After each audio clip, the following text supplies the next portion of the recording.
cheminots en grève dans toute l'Europe répondent à l'appel de la Fédération européenne des transports. En effet, la Commission européenne s'apprête à déstructurer les chemins de fer de chaque État membre et à promouvoir la concurrence pour les transports nationaux de voyageurs par rail par son projet de 4e paquet ferroviaire. À Bruxelles, elle prévoit plusieurs dispositions qui menacent la qualité du service public, réduisent la prise en compte de l'aménagement du territoire et oublient la cohésion sociale. Elle oblige les États membres à ouvrir le secteur des transports de voyageurs par chemin de fer à la concurrence, en dépit des résultats catastrophiques enregistrés dans certains pays sur la sécurité, la régularité et la tarification. L'accident de Bretigny est là pour nous le rappeler. L'exemple du fret ferroviaire est symptomatique de l'échec de ces politiques de déréglementation et d'ouverture des marchés aux seuls intérêts de quelques acteurs économiques et financiers. Pourtant, le gouvernement, par le poids de la France au Conseil de l'Europe, comme le président de la SNCF par la place de notre épique dans l'espace ferroviaire européen, peuvent imposer les valeurs du service public et bloquer les velléités libérales. En effet, rien n'impose d'éclater la SNCF en 3 entités. Rien n'oblige la généralisation de la concurrence. Rien n'empêche de recourir au désendettement de notre système ferroviaire public et d'investir dans les modes de transport alternatifs à la route.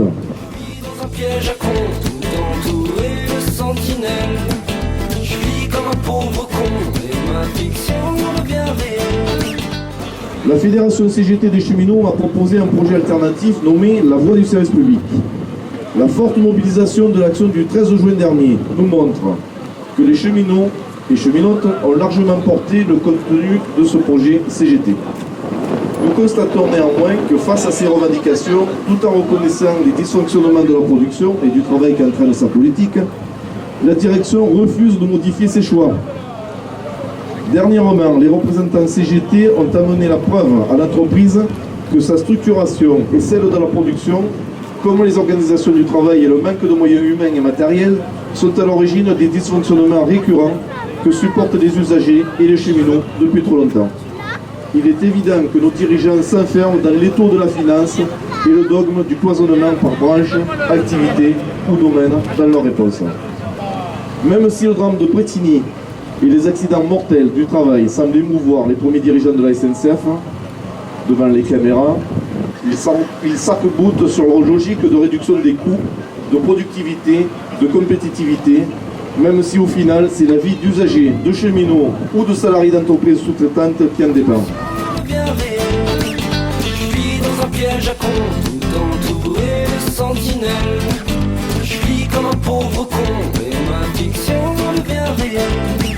Je vis dans un piège à con, le piège à con. En PACA, l'augmentation de l'offre d'environ 10% et son financement nous interrogent. Les décisions prises sous couvert de maîtrise des coûts impliquent que le développement du service public ferroviaire va se réaliser sur l'équation plus de trains avec moins de cheminots.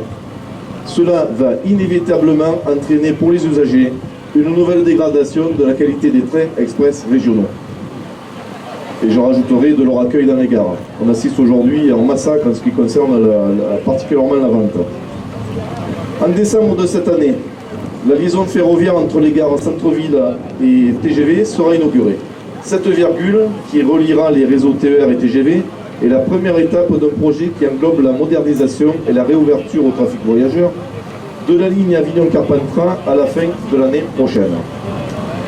C'est l'aboutissement d'un très long combat mené par les cheminots du Vaucluse contre le déclin du ferroviaire au nord de la région PACA.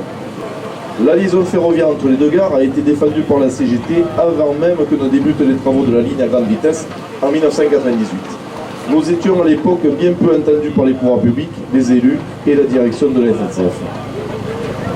Elle offre pourtant une complémentarité de transport pour les usagers des trains, supprimant la contrainte routière, des nuisances environnementales et des coûts de parking prohibitifs.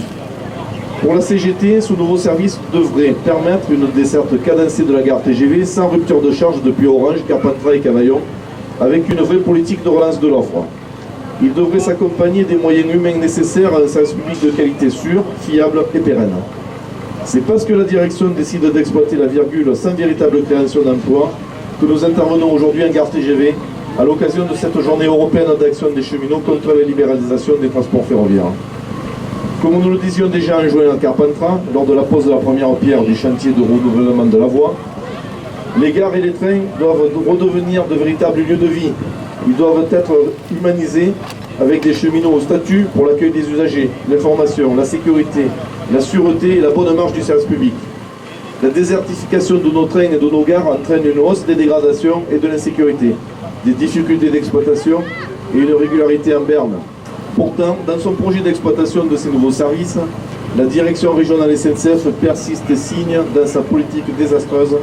En résumé, aucun moyen supplémentaire. La direction, dans sa quête de maîtrise des coûts, nous a même disputé la création de 4 emplois, alors qu'elle en a supprimé 97 depuis le début de l'année en PACA et 1000 à Avignon et sa périphérie depuis 10 ans. C'est alors que le réseau TER PACA souffre déjà de graves difficultés de fonctionnement, entraînant de nombreux désagréments pour l'ensemble des usagers quotidiens du rail. En définitive, cela affaiblit l'attractivité du train et péjore le retour sur investissement des politiques de développement de l'offre menées aujourd'hui par la région PACA, le département et les communes associées. Les élus politiques, comme la direction de la SNCF, doivent l'entendre. Aujourd'hui, les cheminots d'Avignon sont dans l'action pour défendre le service public de transport ferré. Nous exigeons tous, pour le développement du service public ferroviaire, des emplois au service des usagers. Merci de votre attention.